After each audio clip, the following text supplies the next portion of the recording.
Welcome to the Salmon Runs YouTube. Enjoy the video. In this video, I will explain how to make jaggery pudding, a delightful and traditional dessert. First, let's gather our essential ingredients. You'll need about 200 grams of jaggery, 3 cups of rich, thick coconut milk, and 3 fresh eggs. For setting, prepare 2 tablespoons of gelatin dissolved in 4 tablespoons of water. Don't forget 1 teaspoon of vanilla essence and a pinch each of cardamom and nutmeg powder to enhance the flavor profile. Now, let's prepare the sweet jaggery base for our pudding. Begin by grating 200 grams of jaggery. Place the grated jaggery into a saucepan along with 3 cups of thick coconut milk. Heat this mixture over a medium flame, stirring constantly.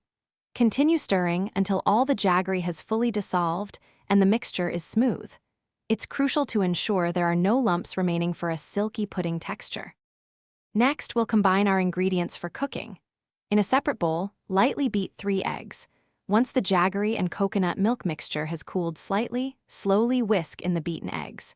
Now, incorporate the dissolved gelatin, 1 teaspoon of vanilla essence, and your pinches of cardamom and nutmeg powder.